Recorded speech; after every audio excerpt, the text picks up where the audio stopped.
Shulkin the Painter by J. Sheridan Lefanu. For he is not a man as I am, that we should come together, neither is there any that might lay his hand upon us both. Let him, therefore, take his rod away from me, and let not his fear terrify me. There exists at this moment, in good preservation, a remarkable work of Shulkin's. The curious management of its lights constitutes, as usual in his pieces, the chief apparent merit of the picture.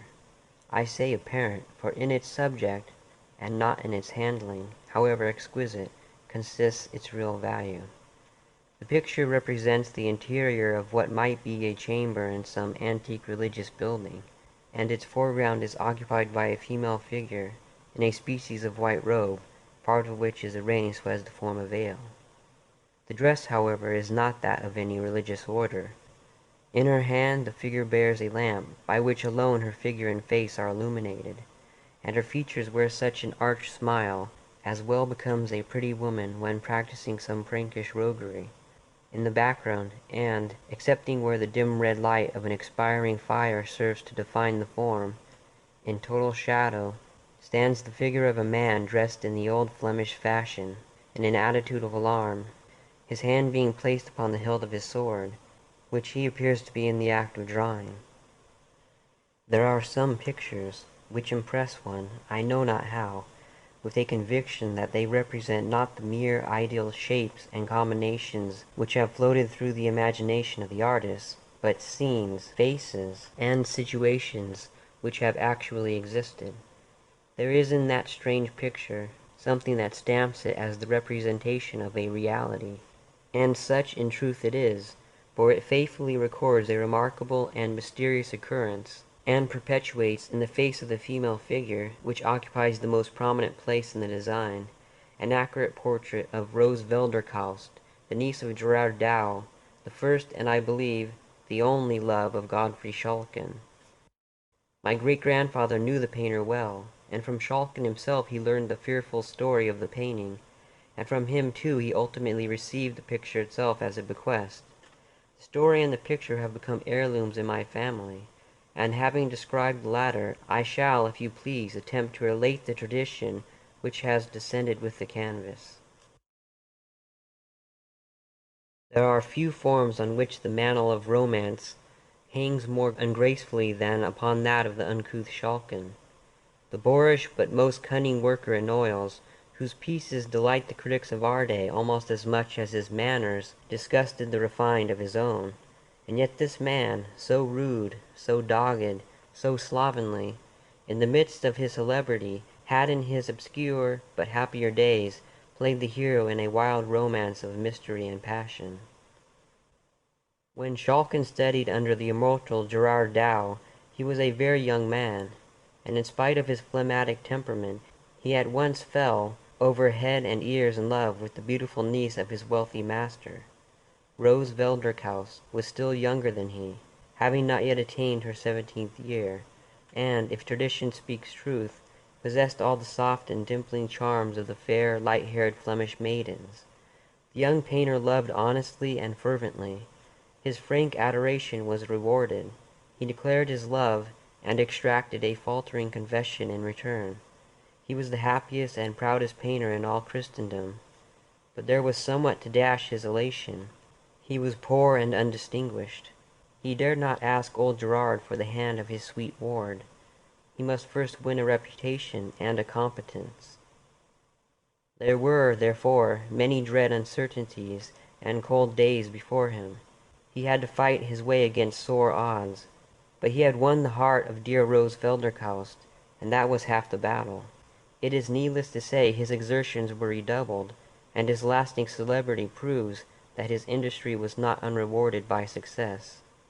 These ardent labors, and worse still, the hopes that elevated and beguiled them, were, however, destined to experience a sudden interruption, of a character so strange and mysterious as to baffle all inquiry, and to throw over the events themselves a shadow of preternatural horror. Shulkin had one evening outstayed all his fellow pupils, and still pursued his work in the deserted room. As the daylight was fast falling, he laid aside his colors, and applied himself to the completion of a sketch on which he had expressed extraordinary pains. It was a religious composition, and represented the temptations of a pot-bellied Saint Anthony. The young artist, however destitute of elevation, had, nevertheless, discernment enough to be dissatisfied with his own work, and many were the patient erasures and improvements which saint and devil underwent, yet all in vain. The large, old-fashioned room was silent, and, with the exception of himself, quite emptied of its usual inmates. An hour had thus passed away, nearly 2, without any improved result. Daylight had already declined, and twilight was deepening into the darkness of night. The patience of the young painter was exhausted, and he stood before his unfinished production, angry and mortified, one hand buried in the folds of his long hair, and the other holding the piece of charcoal which had so ill performed its office, and which he now rubbed, without much regard to the sable streaks it produced, with irritable pressure upon his ample Flemish inexpressibles. "Curse the subject," said the young man aloud. "Curse the picture, the devils, the saint." At this moment a short, sudden sniff, uttered close behind him, made the artist turn sharply round, and he now, for the first time, became aware that his labors had been overlooked by a stranger. Within about a yard and a half, and rather behind him, there stood the figure of an elderly man in a cloak and broad-brimmed conical hat. In his hand, which was protected with a heavy gauntlet-shaped glove, he carried a long ebony walking-stick, surmounted with what appeared, as it glittered dimly in the twilight, to be a massive head of gold, and upon his breast, through the folds of the cloak, there shone the links of a rich chain of the same metal. The room was so obscure that nothing further of the appearance of the figure could be ascertained, and his hat threw his features into profound shadow. It would not have been easy to conjecture the age of the intruder, but a quantity of dark hair escaping from beneath his somber hat, as well as his firm and upright carriage, served to indicate that his years could not yet exceed 60 or thereabouts. There was an air of gravity and importance about the garb of the person, and something indescribably odd, I might say awful, in the perfect, stone-like stillness of the figure, that effectually checked the testy comment which had at once risen to the lips of the irritated artist. He therefore, as soon as he had sufficiently recovered his surprise, asked the stranger civilly to be seated, and desired to know if he had any message to leave for his master.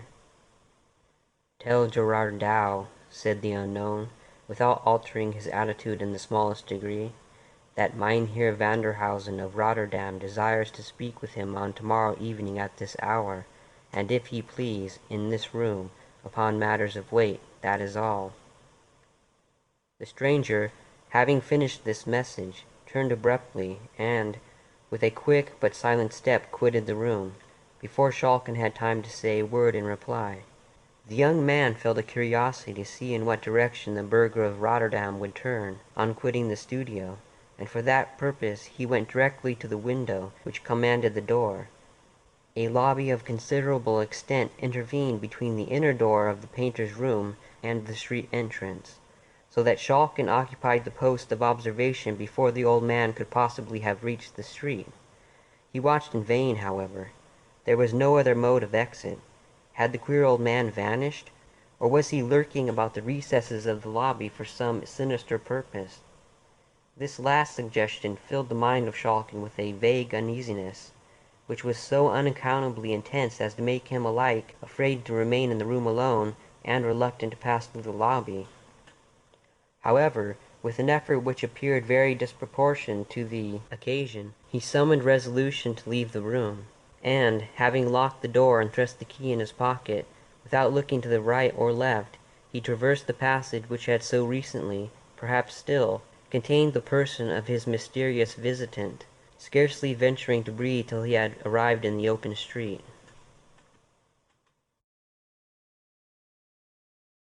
"Mynheer Vanderhausen," said Gerard Dow within himself, as the appointed hour approached. "Mynheer Vanderhausen of Rotterdam. I never heard of the man till yesterday. What can he want of me? A portrait, perhaps, to be painted? Or a poor relation to be apprenticed? Or a collection to be valued? Or, pshaw, there's no one in Rotterdam to leave me a legacy. Well, whatever the business may be, we shall soon know it all. It was now the close of day, and again every easel, except that of Schalken, was deserted. Gerard Dow was pacing the apartment with the restless step of impatient expectation, sometimes pausing to glance over the work of one of his absent pupils, but more frequently placing himself at the window, from whence he might observe the passengers who threaded the obscure by-street in which his studio was placed. "Said you not, Godfrey," exclaimed Dow, after a long and fruitful gaze from his post of observation, and turning to Schalken, "that the hour he appointed was about 7 by the clock of the Stadthouse?" "It had just tolled 7 when I first saw him, sir," answered the student. "The hour is close at hand, then," said the master, consulting a horologe as large and as round as an orange. "Mynheer Vanderhausen from Rotterdam, is it not so?" "Such was the name." "And an elderly man, richly clad?" pursued Dow musingly. "As well as I might see," replied his pupil. "He could not be young, nor yet very old, neither, and his dress was rich and grave, as might become a citizen of wealth and consideration." At this moment the sonorous boom of the Stadthouse clock tolled, stroke after stroke, the hour of 7. The eyes of both master and student were directed to the door, and it was not until the last peal of the bell had ceased to vibrate that Dow exclaimed, "So, we shall have his worship presently, that is, if he means to keep his hour. If not, you may wait for him, Godfrey, if you court his acquaintance. But what, after all, if it should prove but a mummery got up by Van Karp, or some such wag? I wish you had run all risks, and cudgelled the old burgomaster soundly. I'd wager a dozen Rhenish his worship would have unmasked and pleaded old acquaintance in a trice." "Here he comes, sir," said Schalken, in a low monitory tone. And instantly, upon turning towards the door, Gerard Dow observed the same figure which had, on the day before, so unexpectedly greeted his pupil Schalken. There was something in the air of the figure which at once satisfied the painter that there was no masquerading in the case, and that he really stood in the presence of a man of worship. And so, without hesitation, he doffed his cap, and courteously saluting the stranger, requested him to be seated. The visitor waved his hand slightly, as if in acknowledgment of the courtesy, but remained standing. "I have the honor to see Mynheer Vanderhausen of Rotterdam," said Gerard Dow. "The same," was the laconic reply of his visitor. "I understand your worship desires to speak with me," continued Dow, "and I am here by appointment to wait your commands." "Is that a man of trust?" said Vanderhausen, turning toward Schalken, who stood at a little distance behind his master. "Certainly," replied Gerard. "Then let him take this box, and get the nearest jeweler or goldsmith to value its contents, and let him return hither with a certificate of the valuation." At the same time he placed a small case about 9 inches square in the hands of Gerard Dow, who was as much amazed at its weight as at the strange abruptness with which it was handed to him. In accordance with the wishes of the stranger, he delivered it into the hands of Schalken, and repeating his direction, dispatched him upon the mission. Schalken disposed his precious charge securely beneath the folds of his cloak, and rapidly traversing 2 or 3 narrow streets, he stopped at a corner house, the lower part of which was then occupied by the shop of a Jewish goldsmith. He entered the shop, and calling the little Hebrew into the obscurity of its back recesses, he proceeded to lay before him Vanderhausen's casket. On being examined by the light of a lamp, it appeared entirely cased with lead, the outer surface of which was much scraped and soiled, and nearly white with age. This having been partially removed, there appeared beneath a box of some hard wood, which also they forced open, and after the removal of 2 or 3 folds of linen, they discovered its contents to be a mass of golden ingots, closely packed, and, as the Jew declared, of the most perfect quality. Every ingot underwent the scrutiny of the little Jew, who seemed to feel an Epicurean delight in touching and testing these morsels of the glorious metal, and each one of them was replaced in its berth with the exclamation, "Mein Gott! How very perfect! Not one grain of alloy! Beautiful! Beautiful!" The task was at length finished, and the Jew certified under his hand the value of the ingots submitted to his examination to amount to many thousand rix dollars. With the desired document in his pocket, and the rich box of gold carefully pressed under his arm, and concealed by his cloak, he retraced his way, and entering the studio, found his master and the stranger in close conference. Schalken had no sooner left the room, in order to execute the commission he had taken in charge, than Vanderhausen addressed Gerard Dow in the following terms: "I cannot tarry with you tonight more than a few minutes, and so I shall shortly tell you the matter upon which I come. You visited the town of Rotterdam some 4 months ago, and then I saw in the church of St. Lawrence your niece, Rose Velderkhaus. I desire to marry her, and if I satisfy you that I am wealthier than any husband you can dream of for her, I expect that you will forward my suit with your authority. If you approve my proposal, you must close with it here and now, for I cannot wait for calculations and delays." Gerard Dow was hugely astonished by the nature of Mynheer Vanderhausen's communication, but he did not venture to express surprise, for besides the motives supplied by prudence and politeness, the painter experienced a kind of chill and oppression like that which is said to intervene when one is placed in unconscious proximity with the object of a natural antipathy, an undefined but overpowering sensation, while standing in the presence of the eccentric stranger, which made him very unwilling to say anything which might reasonably offend him.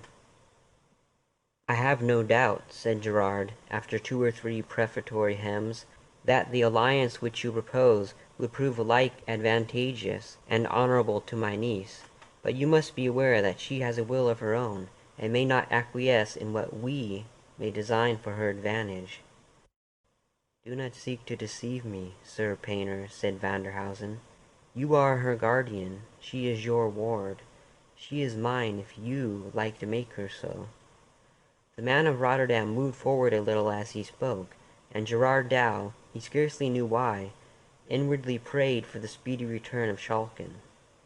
"I desire," said the mysterious gentleman, "to place in your hands at once an evidence of my wealth, and a security for my liberal dealing with your niece. The lad will return in a minute or two with a sum in value 5 times the fortune which he has a right to expect from her husband. This shall lie in your hands, together with her dowry, and you may apply the united sum as suits her interest best. It shall be all exclusively hers while she lives. Is that liberal?" Dow assented, and inwardly acknowledged that fortune had been extraordinarily kind to his niece. The stranger, he thought, must be both wealthy and generous, and such an offer was not to be despised, though made by a humorist, and one of no very prepossessing presence. Rose had not very high pretensions, for she had but a modest dowry, which she owed entirely to the generosity of her uncle.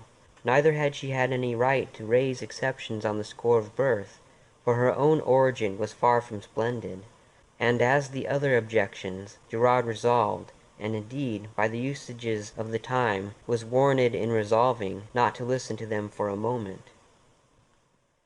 "Sir," said he, addressing the stranger, "your offer is liberal, and whatever hesitation I may feel in closing with it immediately, arises solely from my not having the honor of knowing anything of your family or station. Upon these points you can, of course, satisfy me without difficulty." "As to my respectability," said the stranger dryly, "you must take that for granted at present. Pester me with no inquiries. You can discover nothing more about me than I choose to make known. You shall have sufficient security for my respectability. My word, if you are honorable. If you are sordid, my gold." A testy old gentleman, thought Dow. He must have his own way, but, all things considered, I am not justified to declining his offer. I will not pledge myself unnecessarily, however. "You will not pledge yourself unnecessarily," said Vanderhausen, strangely uttering the very words which had just floated through the mind of his companion. "But you will do so if it is necessary, I presume, and I will show you that I consider it indispensable. If the gold I mean to leave in your hands satisfy you, and if you don't wish my proposal to be at once withdrawn, you must, before I leave this room, write your name to this engagement." Having thus spoken, he placed a paper in the hands of the master, the contents of which expressed an engagement entered into by Gerard Dow, to give to Wilken Vanderhausen of Rotterdam in marriage Rose Velderkaust, and so forth, within 1 week of the date thereof. While the painter was employed in reading this covenant, by the light of a twinkling oil lamp in the far wall of the room, Schalken, as we have stated, entered the studio, and having delivered the box and the valuation of the Jew into the hands of the stranger, he was about to retire, when Vanderhausen called to him to wait, and, presenting the case and the certificate to Gerard Dow, he paused in silence until he had satisfied himself, by an inspection of both, respecting the value of the pledge left in his hands. At length he said, "Are you content?" The painter said he would fain have another day to consider. "Not an hour," said the suitor apathetically. "Well then," said Dow, with a sore effort, "I am content. It is a bargain." "Then sign at once," said Vanderhausen, "for I am weary." At the same time he produced a small case of writing materials, and Gerard signed the important document. "Let this youth witness the covenant," said the old man, and Godfrey Schalken unconsciously attested the instrument which forever bereft him of his dear Rose Velderkaus. The compact being thus completed, the strange visitor folded up the paper and stowed it safely in an inner pocket. "I will visit you tomorrow night at 9 o'clock at your own house, Gerard Dow, and will see the object of our contract." And so saying, Wilken Vanderhausen moved stiffly but rapidly out of the room. Schalken, eager to resolve his doubts, had placed himself by the window, in order to watch the street entrance, but the experiment served only to support his suspicions, for the old man did not issue from the door. This was very strange, odd, nay, fearful. He and his master returned together, and talked but little on the way, for each had his own subjects of reflection, of anxiety, and of hope. Schalken, however, did not know the ruin which menaced his dearest projects. Gerard Dow knew nothing of the attachment which had sprung up between his pupil and his niece, and even if he had, it is doubtful whether he would have regarded its existence as any serious obstruction to the wishes of Mynheer Vanderhausen.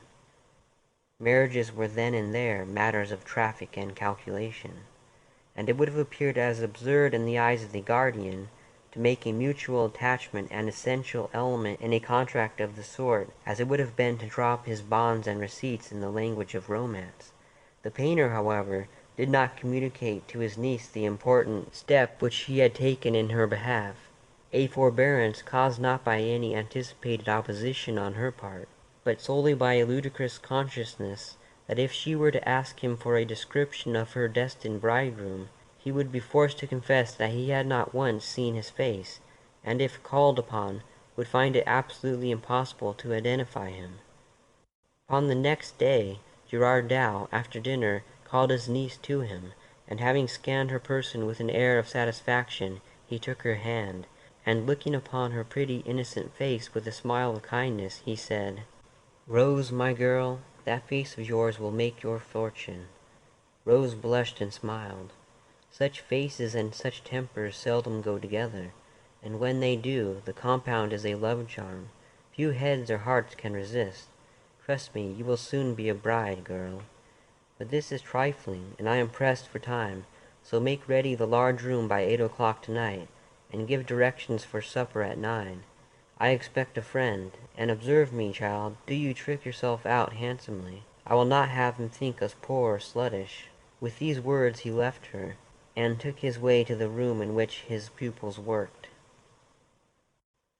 When the evening closed in, Gerard called Schalken, who who was about to take his departure to his own obscure and comfortless lodgings, and asked him to come home and sup with Rose and Vanderhausen. The invitation was, of course, accepted, and Gerard Dow and his pupil soon found themselves in the handsome and, even then, antique chamber which had been prepared for the reception of the stranger. A cheerful wood fire blazed in the hearth, a little at one side of which an old-fashioned table, which shone in the firelight like burnished gold, was awaiting the supper, for which preparations were going forward, and ranged with exact regularity stood the tall-backed chairs, whose ungracefulness was more than compensated by their comfort. The little party, consisting of Rose, her uncle, and the artist, awaited the arrival of the expected visitor with considerable impatience.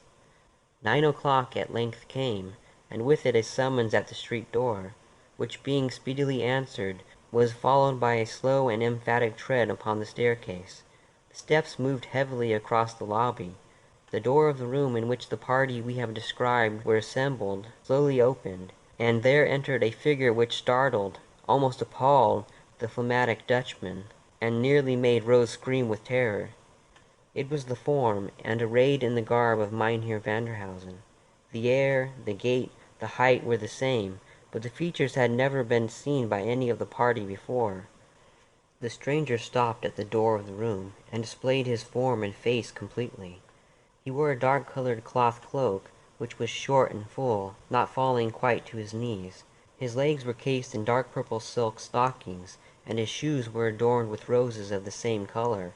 The opening of the cloak in front showed the undersuit to consist of some very dark, perhaps sable material, and his hands were enclosed in a pair of heavy leather gloves, which ran up considerably above the wrist, in the manner of a gauntlet. In one hand he carried his walking-stick and his hat, which he had removed, and the other hung heavily by his side. A quantity of grizzled hair descended in long tresses from his head, and rested upon the plaits of a stiff ruff, which effectually concealed his neck. So far all was well, but the face, all the flesh of the face was colored with the bluish leaden hue, which is sometimes produced by metallic medicines, administered in excessive quantities. The eyes showed an undue proportion of muddy white, and had a certain indefinable character of insanity. The hue of the lips, bearing the usual relation to that of the face, was, consequently, nearly black, and the entire character of the face was sensual, malignant, and even satanic. It was remarkable that the worshipful stranger suffered as little as possible of his flesh to appear, and that during his visit he did not once remove his gloves. Having stood for some moments at the door, Gerard Dow at length found breath and collectedness to bid him welcome, and with a mute inclination of the head, the stranger stepped forward into the room. There was something indescribably odd, even horrible, about all his motions, something undefinable, that was unnatural, unhuman. It was as if the limbs were guided and directed by a spirit unused to the management of bodily machinery. The stranger spoke hardly at all during his visit, which did not exceed half an hour, and the host himself could scarcely muster courage enough to utter the few necessary salutations and courtesies. And, indeed, such was the nervous terror which the presence of Vanderhausen inspired, that very little would have made all his entertainers fly in downright panic from the room. They had not so far lost all self-possession, however, as to fail to observe two strange peculiarities of their visitor. During his stay his eyelids did not once close, or, indeed, move in the slightest degree, and farther, there was a death-like stillness in his whole person, owing to the absence of the heaving motion of the chest, caused by the process of respiration. These two peculiarities, though when told they may appear trifling, produced a very striking and unpleasant effect, when seen and observed. Vanderhausen at length relieved the painter of Leyden of his inauspicious presence, and with no trifling sense of relief the little party heard the street door close after him. "Dear uncle," said Rose, "what a frightful man! I would not see him again for the wealth of the States." "Tush, foolish girl," said Dow, whose sensations were anything but comfortable. "A man may be as ugly as the devil, and yet, if his heart and actions are good, he is worth all the pretty-faced perfumed puppies that walk the mall. Rose, my girl, It is very true he has not thy pretty face, but I know him to be wealthy and liberal, and were he 10 times more ugly, these two virtues would be enough to counterbalance all his deformity, and if not sufficient actually to alter the shape and hue of his features, at least enough to prevent one thinking them so much amiss. "Do you know, uncle," said Rose, "when I saw him standing at the door, I could not get it out of my head that I saw the old painted wooden figure that used to frighten me so much in the church of St. Lawrence at Rotterdam." Gerard laughed, though he could not help inwardly acknowledging the justness of the comparison. He was resolved, however, as far as he could, to check his niece's disposition to dilate upon the ugliness of her intended bridegroom, although he was not a little pleased, as well as puzzled, to observe that she appeared totally exempt from that mysterious dread of the stranger which, he could not disguise it from himself, considerably affected him, as also his pupil Godfrey Schalken. Early on the next day there arrived, from various quarters of the town, rich presents of silks, velvets, jewellery, and so forth, for Rose, and also a packet directed to Gerard Dow, which on being opened was found to contain a contract of marriage, formally drawn up, between Wilken Vanderhausen of the Boom Quay, in Rotterdam, and Rose Velderkaust of Leyden, niece to Gerard Dow, master in the art of painting, also of this same city, and containing engagements on the part of Vanderhausen to make settlements upon his bride, far more splendid than he had before led her guardian to believe likely, and which were to be secured to her use in the most unexceptionable manner possible, the money being placed in the hand of Gerard Dow himself. I have no sentimental scenes to describe, no cruelty of guardians, no magnanimity of wards, no agonies or transport of lovers. The record I have to make is one of sordidness, levity, and heartlessness. In less than a week after the first interview which we have just described, the contract of marriage was fulfilled, and Schalken saw the prize which he would have risked existence to secure, carried off in solemn pomp by his repulsive rival. For 2 or 3 days he absented himself from the school. He then returned and worked, if with less cheerfulness, with far more dogged resolution than before. The stimulus of love had given place to that of ambition. Months passed away, and, contrary to his expectation, and, indeed, to the direct promise of the parties, Gerard Dow heard nothing of his niece or her worshipful spouse. The interest of the money, which was to have been demanded in quarterly sums, lay unclaimed in his hands. He began to grow extremely uneasy. Mynheer Vanderhausen's direction in Rotterdam he was fully possessed of. After some irresolution he finally determined to journey thither, a trifling undertaking, and easily accomplished, and thus to satisfy himself of the safety and comfort of his ward, for whom he entertained an honest and strong affection. His search was in vain, however. No one in Rotterdam had ever heard of Mynheer Vanderhausen. Gerard Dow left not a house in the Boom Quay untried, but all in vain. No one could give him any information whatever regarding the object of his inquiry, and he was obliged to return to Leyden nothing wiser, and far more anxious than when he had left it. On his arrival he hastened to the establishment from which Vanderhausen had hired the lumbering, though, considering the times, most luxurious vehicle which the bridal party had employed to convey them to Rotterdam. From the driver of this machine he learned that, having proceeded by slow stages, they had late in the evening approached Rotterdam, but that before they entered the city, and while yet nearly a mile from it, a small party of men, soberly clad, and after the old fashion, with peaked beards and mustaches, standing in the center of the road, obstructed the further progress of the carriage. The driver reined in his horses, much fearing, from the obscurity of the hour and the loneliness of the road, that some mischief was intended. His fears were, however, somewhat allayed by his observing that these strange men carried a large litter of an antique shape, and which they immediately set down upon the pavement, whereupon the bridegroom, having opened the coach door from within, descended, and having assisted his bride to do likewise, led her, weeping bitterly, and wringing her hands, to the litter, which they both entered. It was then raised by the men who surrounded it, and speedily carried towards the city, and before it had proceeded very far the darkness concealed it from the view of the Dutch coachman. In the inside of the vehicle he found a purse, whose contents more than thrice paid the hire of the carriage and man. He saw and could tell nothing more of Mynheer Vanderhausen and his beautiful lady. This mystery was a source of profound anxiety and even grief to Gerard Dow. There was evidently fraud in the dealing of Vanderhausen with him, though for what purpose committed he could not imagine.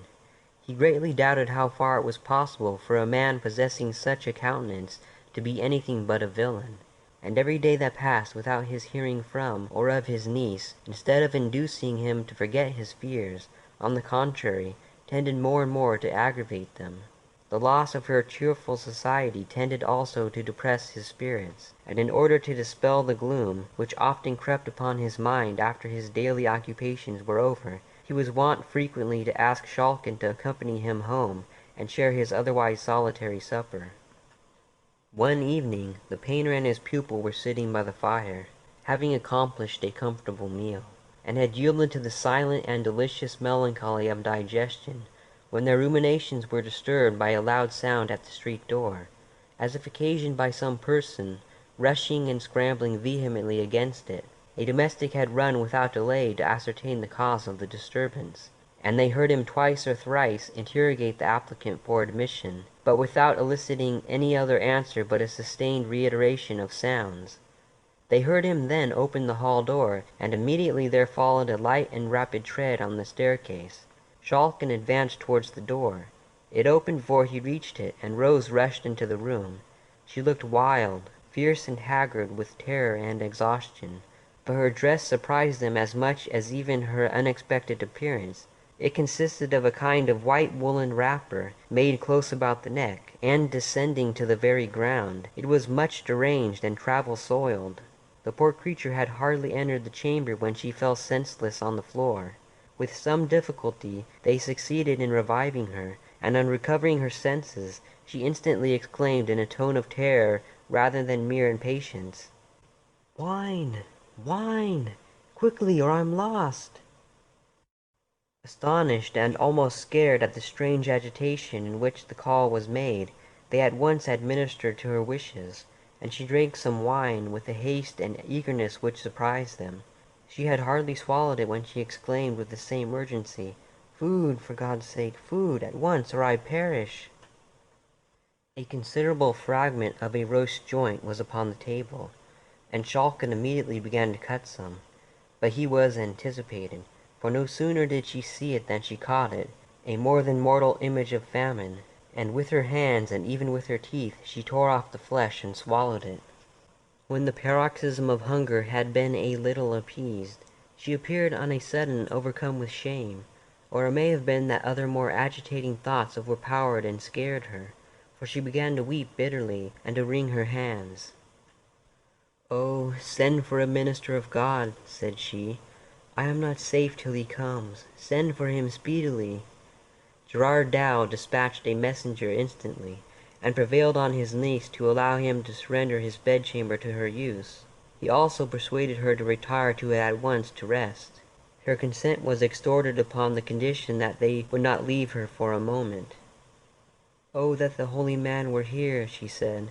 "He can deliver me. The dead and the living can never be one. God has forbidden it." With these mysterious words she surrendered herself to their guidance, and they proceeded to the chamber which Gerard Dow had assigned to her use. Do not leave me for a moment," said she. "I am lost forever if you do." Gerard Dow's chamber was approached through a spacious apartment, which they were now about to enter. He and Schalken each carried a candle, so that a sufficiency of light was cast upon all surrounding objects. They were now entering the large chamber, which, as I have said, communicated with Dow's apartment, when Rose suddenly stopped, and, in a whisper which thrilled them both with horror, she said, "Oh God, he is here! He is here! See! See! There he goes!" She pointed towards the door of the inner room, and Schalken thought he saw a shadowy and ill-defined form gliding into that apartment. He drew his sword, and, raising the candle so as to throw its light with increased distinctness upon the objects in the room, He entered the chamber into which the shadow had glided. No figure was there, nothing but the furniture which belonged to the room, and yet he could not be deceived as to the fact that something had moved before them into the chamber. A sickening dread came upon him, and the cold perspiration broke out in the heavy drops upon his forehead.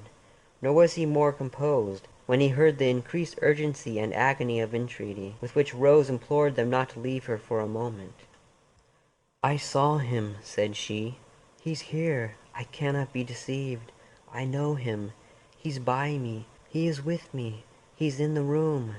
Then, for God's sake, as you would save me, do not stir from beside me." They at length prevailed upon her to lie down upon the bed, where she continued to urge them to stay by her. She frequently uttered incoherent sentences, repeating again and again, "The dead and the living cannot be one. God has forbidden it." And then again, "Rest to the wakeful, sleep to the sleepwalkers." These and such mysterious and broken sentences she continued to utter until the clergyman arrived. Gerard Dow began to fear, naturally enough, that terror or ill treatment had unsettled the poor girl's intellect, and he half suspected, by the suddenness of her appearance, the unseasonableness of the hour, and above all, from the wildness and terror of her manner, that she had made her escape from some place of confinement for lunatics, and was in imminent fear of pursuit. He resolved to summon medical advice as soon as the mind of his niece had been in some measure set at rest by the offices of the clergyman, whose attendance she had so earnestly desired. And until this object had been attained, he did not venture to put any questions to her, which might possibly, by reviving painful or horrible recollections, increase her agitation. The clergyman soon arrived, a man of ascetic countenance and venerable age, one whom Gerard Dow respected very much, forasmuch as he was a veteran polemic, though one perhaps more dreaded as a combatant than beloved as a Christian, of pure morality, subtle brain, and frozen heart. He entered the chamber which communicated with that in which Rose reclined, and immediately on his arrival she requested him to pray for her, as for one who lay in the hands of Satan, and who could hope for deliverance only from heaven. That you may distinctly understand all the circumstances of the event which I am going to describe, it is necessary to state the relative position of the parties who were engaged in it. The old clergyman and Schalken were in the anteroom of which I have already spoken. Rose lay in the inner chamber, the door of which was open, and by the side of the bed, at her urgent desire, stood her guardian. A candle burned in the bedchamber, and 3 were lighted in the outer apartment. The old man cleared his voice as if about to commence, but before he had time to begin, a sudden gust of air blew out the candle which served to illuminate the room in which the poor girl lay, and she, with hurried alarm, exclaimed, "Godfrey, bring in another candle, the darkness is unsafe." Gerard Dow, forgetting for the moment her repeated injunctions, in the immediate impulse, stepped from the bedchamber into the other, in order to supply what she desired. "Oh God, do not go, dear uncle!" shrieked the unhappy girl, and at the same time she sprung from the bed, and darted after him, in order, by her grasp, to detain him. But the warning came too late, for scarcely had he passed the threshold, and hardly had his niece had time to utter the startling exclamation, when the door which divided the 2 rooms closed violently after him, as if swung by a strong blast of wind. Schalken and he both rushed to the door, but their united and desperate efforts could not avail so much as to shake it. Shriek after shriek burst from the inner chamber, with all the piercing loudness of despairing terror. Schalken and Dow applied every nerve to force upon the door, but all in vain. There was no sound of struggling from within, but the screams seemed to increase in loudness, and at the same time they heard the bolts of the latticed window withdrawn, and the window itself grated upon the sill as if thrown open. One last shriek, so long and piercing and agonized as to be scarcely human, swelled from the room, and suddenly there followed a death-like silence. A light step was heard crossing the floor, as if from the bed to the window, and almost at the same instant the door gave way, and, yielding to the pressure of the external applicants, nearly precipitated them into the room. It was empty. The window was open, and Schalken sprung to a chair and gazed out upon the street and canal below. He saw no form, but he saw, or thought he saw, the waters of the broad canal beneath settling ring after ring in heavy circles, as if a moment before disturbed by the submission of some ponderous body. No trace of Rose was ever after found, nor was anything certain respecting her mysterious wooer discovered or even suspected. No clue, whereby to trace the intricacies of the labyrinth and to arrive at its solution, presented itself. But an incident occurred, which, though it will not be received by our rational readers in lieu of evidence, produced nevertheless a strong and a lasting impression upon the mind of Schalken. Many years after the events which we have detailed, Schalken, then residing far away, received an intimation of his father's death, and of his intended burial upon a fixed day in the church of Rotterdam. It was necessary that a very considerable journey should be performed by the funeral procession, which, as it will be readily believed, was not very numerously attended. Schalken with difficulty arrived in Rotterdam late in the day upon which the funeral was appointed to take place. It had not then arrived. Evening closed in, and still it did not appear. Schalken strolled down to the church. He found it open. Notice of the arrival of the funeral had been given, and the vault in which the body was to be laid had been opened. The sexton, on seeing a well-dressed gentleman, whose object was to attend the expected obsequies, pacing the aisle of the church, hospitably invited him to share with him the comforts of a blazing fire, which, as was his custom in winter-time upon such occasions, he had kindled in the hearth of a chamber in which he was accustomed to await the arrival of such grisly guests, and which communicated, by a flight of steps, with the vault below. In this chamber Schalken and his entertainer seated themselves, and the sexton, after some fruitless attempts to engage his guest in conversation, was obliged to apply himself to his tobacco pipe and can, to solace his solitude. In spite of his grief and cares, the fatigues of a rapid journey of nearly 40 hours gradually overcame the mind and body of Godfrey Schalken, and he sank into a deep sleep, from which he awakened by someone's shaking him gently by the shoulder. He first thought that the old sexton had called him, but he was no longer in the room. He roused himself, and as soon as he could clearly see what was around him, he perceived a female form, clothed in a kind of light robe of white, part of which was so disposed as to form a veil, and in her hand she carried a lamp. She was moving rather away from him, in the direction of the flight of steps which conducted towards the vaults. Schalken felt a vague alarm at the sight of this figure, and at the same time an irresistible impulse to follow its guidance. He followed it towards the vaults, but when it reached the head of the stairs he paused. The figure paused also, and, turning gently round, displayed, by the light of the lamp it carried, the face and features of his first love, Rose Velderkaust. There was nothing horrible, or even sad, in the countenance. On the contrary, it wore the same arch smile which used to enchant the artist long before in his happy days. A feeling of awe and interest, too intense to be resisted, prompted him to follow the spectre, if spectre it were. She descended the stairs, he followed, and turning to the left, through a narrow passage, she led him, to his infinite surprise, into what appeared to be an old-fashioned Dutch apartment, such as the pictures of Gerard Dow have served to immortalize. Abundance of costly antique furniture was disposed about the room, and in one corner stood a four-post bed, with heavy black cloth curtains around it. The figure frequently turned towards him with the same arch smile, and when she came to the side of the bed she drew the curtains, and, by the light of the lamp which she held towards its contents, she disclosed to the horror-stricken painter, sitting bolt upright in the bed, the livid and demoniac form of Vanderhausen. Schalken had hardly seen him when he fell senseless upon the floor, where he lay until discovered on the next morning by persons employed in closing the passages into the vaults.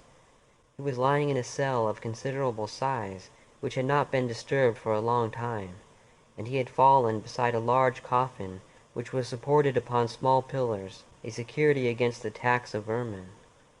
To his dying day Schalken was satisfied of the reality of the vision which he had witnessed, and he has left behind him a curious evidence of the impression which it wrought upon his fancy, in a painting executed shortly after the event I have narrated, and which is valuable as exhibiting not only the peculiarities which have made Schalken's pictures sought after, but even more so as presenting a portrait of his early love, Rose Velderkaust, whose mysterious fate must always remain matter of speculation.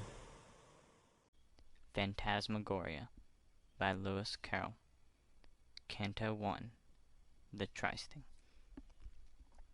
One winter night at 9:30, cold, tired, and cross and muddy, I had come home too late to dine, and supper with cigars and wine was waiting in the study. There was a strangeness in the room, and something, white and wavy, was standing near me in the gloom. I took it for the carpet broom, left by that careless slavey. But presently the thing began to shiver and to sneeze, on which I said, "Come, come, my man, that a most inconsiderate plan, less noise there, if you please." "I've caught a cold," the thing replies, "out there upon the landing." I turned to look in some surprise, and there before my very eyes a little ghost was standing. He trembled when he caught my eye, and got behind a chair. "How came you here?" I said, "and why? I never saw a thing so shy. Come out, don't shiver there." He said, "I'll gladly tell you how, and also tell you why. But," here he gave a little bow, "you're in so bad a temper now, you'd think it all a lie. And as to being in a fright, allow me to remark that ghosts have just as good a right in every way to fear the light as men fear the dark." "No plea," said I, "can well excuse such cowardice in you, for ghosts can visit when they choose, whereas we humans can't refuse to grant the interview." He said, "A flutter of alarm is not unnatural, is it? I only feared you really meant some harm. But now I see that you are calm. Let me explain my visit. Houses are classed, I beg to state, according to the number of ghosts that they accommodate. The tenant merely counts his weight with coals and other lumber. This is a one-ghost house, and you, when you arrived last summer, may have remarked a spectre who was doing all that ghosts can do to welcome the newcomer. In villas this is always done, however cheaply rented. For though of course there's less fun when there is only room for one, ghosts have to be contented. That spectre left you on the 3rd. Since then you've not been haunted, for as he never sent us word, 'twas quite by accident we heard that anyone was wanted. A spectre has first choice by right in filling up a vacancy, then phantom, goblin, elf, and sprite. If all of these fail, them they invite the nicest ghoul that they can see. The spectre said the place was low, and that you kept bad wine, so as a phantom had to go, and I was first, of course, you know, I couldn't well decline." "No doubt," said I, "they settled on who was fittest to be sent, yet still to choose a brat like you to haunt a man of 42 was no great compliment."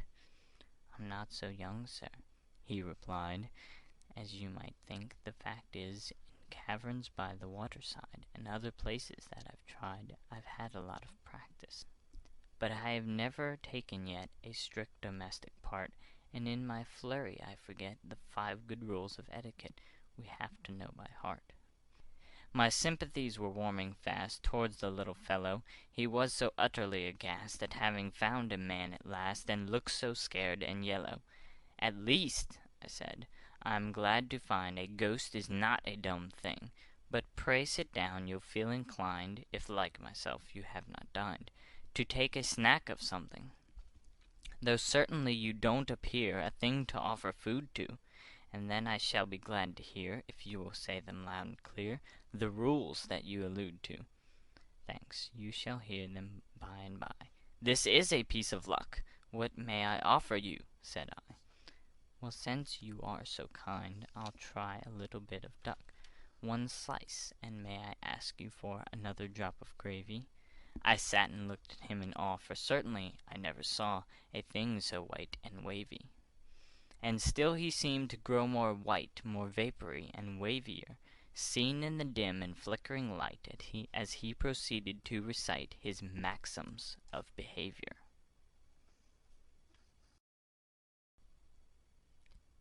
Canto 2. His 5 Rules. "My first, but don't suppose," he said, "I'm setting you a riddle, is, if your victim is in bed, don't touch the curtains at his head, but take them in the middle, and wave them slowly in and out, while drawing them asunder, and in a minute's time, no doubt, he'll raise his head and look about, with eyes of wrath and wonder. And here you must on no pretence make the first observation. Wait for the victim to commence. No ghost of any common sense begins a conversation. If he should say, 'How came you here?' the way you began, sir, in such case your course is clear. 'On the bat's back, my little dear,' is the appropriate answer. If after this he says no more, you'd best perhaps curtail your exertions, go and shake the door, and then if he begins to snore, you'll know the thing's a failure. By day, if he should walk alone, at home or on a walk, you merely give a hollow groan, to indicate the kind of tone in which you mean to talk. But if you find him with his friends, the thing is rather harder. In such a case success depends on picking up some candle ends or butter in the larder. With this you make a kind of slide, it answers best with sweet, on which you must contrive to glide and swing yourself from side to side. One learns how to do it. The second tells us what is right in ceremonious calls. First burn a candle or crimson light, a thing I quite forgot tonight, then scratch the door or walls. I said, "You'll visit here no more if you attempt the guy. I'll have no bonfires on my floor, and as for scratching at the door, I'd like to see you try." The third was written to protect the interest of the victim, and tells us, as I recollect, to treat him with grave respect, and not to contradict him. "That's plain," said I, "as tear and tret to any comprehension. I only wish some ghost I've met would not so constantly forget the maxim that you mention." "Perhaps," he said, "you first transgressed the laws of hospitality. All ghosts instinctively detest the man that fails to treat his guest with proper cordiality. If you addressed a ghost as 'thing,' or strike him with a hatchet, he is permitted by the king to drop all formal parleying, and then you're sure to catch it. The fourth prohibits trespassing where other ghosts are quartered, and those convicted of the thing, unless they're pardoned by the king, must instantly be slaughtered. That simply means be cut up small. Ghosts soon unite anew. The process scarcely hurts at all, no more than when you're what you call cut up by a review. The fifth is one you may prefer that I should quote entire. The king must be addressed as sir. This from a simple courtier is all the laws require. But should you wish to do the thing without an out politeness, accost him as my goblin king, and always use in answering the phrase your royal whiteness. I'm getting rather hoarse, I fear, after so much reciting, so if you don't object, my dear, we'll try a glass of bitter beer. I think it looks inviting. Canto 3, Scaramouches. "And did you really walk," said I, "on such a wretched night?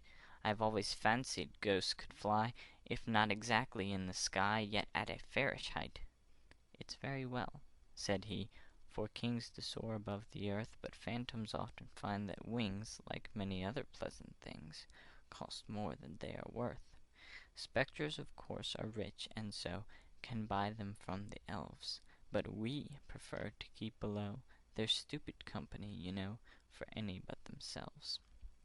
For though they claim to be exempt from pride, they treat a phantom as if something quite beneath contempt, just as no turkey ever dreamt of noticing a bantam." "They seem too proud," said I, "to go to houses such as mine. Pray, how did they contrive to know so quickly that the place was low, and that I kept bad wine?" "Inspector Kobold came to you," the little ghost began. Here I broke in. "Inspector who?" "Inspecting ghosts is something new. Explain yourself, my man." "His name is Kobold," said my guest. one of the spectre order. You'll very often see him dressed in a yellow gown, a crimson vest, and a nightcap with a border. He tried the Brocken business first. He caught a sort of chill, so came to England to be nursed, and here it took the form of thirst, which he complains of still. Port wine, he says, when rich and sound, warms his bones like nectar, and as the inns where it is found are his especial hunting ground, we call him the inn spectre. I bore it like a man, this agonizing witticism, and nothing could be sweeter than my temper till the ghost began some most provoking criticism. Cooks need not be indulged in waste, yet still you'd better teach them. Dishes have some sort of taste. Pray, why are all the cruets placed where nobody can reach them? That man of yours will never earn his living as a waiter. Is that queer thing supposed to burn? It's far too dismal a concern to call a moderator. The duck was tender, but the peas were very much too old. And just remember, if you please, the next time you have toasted cheese, don't let them send it cold. You'll find the bread improved, I think, by getting better flour, and have you anything to drink that looks a little less like ink and isn't quite so sour.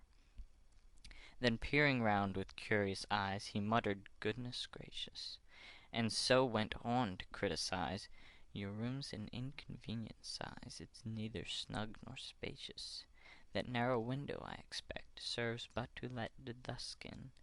But please, said I, to recollect 'twas fashioned by an architect who's pinned his faith on Ruskin. I don't care who he was, sir, or on whom he pinned his faith, constructed by whatever law, so poor a job I never saw, as I'm a living wraith. What a remarkable cigar! How much are they a dozen? I growled. No matter what they are, you're getting as familiar as if you were my cousin. Now that's a thing I will not stand, and so I tell you flat. Aha, said he, we're getting grand. Taking a bottle in his hand, I'll soon arrange for that. And here he took careful aim and gaily cried, Here goes! I tried to dodge it as it came, but somehow caught it all the same, exactly on my nose, and I remember nothing more than I can clearly fix, till I was sitting on the floor repeating, 2 and 5 are 4, but 5 and 2 are 6. What really passed I never learned nor guessed. I only know that when at last my sense returned, the lamp neglected dimly burned, the fire was getting low. Through driving mist I seemed to see a thing that smirked and smiled, and found that he was giving me a lesson in biography, as if I were a child. Canto 4. His Nurture. Oh, when I was a little ghost, a merry time had we, each seated on his favorite post. We chumped and chawed the buttered toast they gave us for our tea. That story is in print, I cried. Don't say it's not, because it's known as well as Bradshaw's Guide. The ghost uneasily replied he hardly thought it was. It's not a nursery rhymes, and yet I almost think it is. 3 little ghostesses were set on a postesses, you know, and ate their buttered toastesses. I have the book, so if you doubt it. I turned to search the shelf. Don't stir, he cried, we'll do without it. I now remember all about it. I wrote the thing myself. It came out in a monthly, or at least my agent said it did. Some literary swell who saw it seemed to think it adapted for the magazine he edited. My father was a brownie, sir. My mother was a fairy. The notion had occurred to her that children would be happier if they were taught to vary. The notion soon became a craze, and when it once begun, she brought us all out in different ways. One was a pixie, 2 were fays, another was a banshee. The fetch and kelpie went to school and gave a lot of trouble. Next came a poltergeist and ghoul, and then 2 trolls, which broke the rule, a goblin and a double. If that's a snuff-box on the shelf, he added with a yawn, I'll take a pinch. Next came an elf, and then a phantom, that's myself, and last a leprechaun. One day some spectres chanced to call, dressed in the usual white. I stood and watched them in the hall, and couldn't make them out at all. They seemed so strange a sight. I wondered what on earth they were. They looked all head and sack, but mother told me not to stare, and then she twitched me by the hair and punched me in the back. Since then I've often wished that I had been a spectre born, but what's the use? He heaved a sigh. They are ghost nobility, and on us they look with scorn. My phantom life was soon begun. When I was barely 6, I went out with an older one, and just at first I thought it was fun and learned a lot of tricks. I've haunted dungeons, castles, towers, wherever I was sent. I've often sat and howled for hours, drenched to the skin with driving showers, upon a battlement. It's quite old-fashioned now to groan when you speak. This is the newest thing in tone, and here, it chilled me to the bone, he gave an awful squeak. Perhaps, he added, to your ear that sounds an easy thing. Try it yourself, my little dear. It took me something like a year, with constant practicing. And when you've learned to squeak, my man, and caught the double sob, you're pretty much where you began. Just try and gibber if you can. That's something like a job. I've tried it, and can only say I'm sure you couldn't do it, even if you practiced night and day, unless you have a turn that way and natural ingenuity. Shakespeare, I think it is, who treats of ghosts in days of old, who gibbered in the Roman streets, dressed, if you recollect, in sheets. They must have found it cold. I've often spent £10 on stuff in dressing as a double, but though it answers as a puff, it never has effect enough to make it worth the trouble. Long bills soon quench the little thirst I had for being funny. The setting up is always worse. Such heaps of things you want at first, one must be made of money. For instance, take a haunted tower with skull, crossbones, and sheet, blue lights to burn, say, 2 an hour, condensing lens of extra power, and set of chains complete. What with the things you have to hire, the fitting on the robe, and testing all the colored fire, the outfit of itself would tire the patience of a Job. And then they're so fastidious, the haunted house committee. I've often known them to make a fuss because a ghost was French or Russ, or even from the city. Some dialects are objected to, for one the Irish brogue is, and then for all you have to do, £1 a week they offer you, and find yourself in bogies. Canto 5. Bickerment. Don't they consult the victims, though? I said. They should by rights give them a chance, because you know the taste of people differ so, especially in sprites. The phantom shook his head and smiled. Consult them? Not a bit. 'Twould be a job to drive one wild, to satisfy one single child. There'd be no end to it. Of course you can't leave children free, said I, to pick and choose, but in the case of men like me, I think mine host might be fairly allowed to state his views. He said, it really wouldn't pay, folk are so full of fancies. We visit for a single day, and whether then we go or stay depends on the circumstances. And though we don't consult mine host before the thing's arranged, still if he often quits his post, or is not a well-mannered ghost, then you can have him changed. But if the host's a man like you, I mean a man of sense, and if the house is not too new— Why, what has that, said I, to do with a ghost's convenience? A new house does not suit, you know. It's such a job to trim it. But after 20 years or so, the wainscotings begin to go, so 20 is the limit.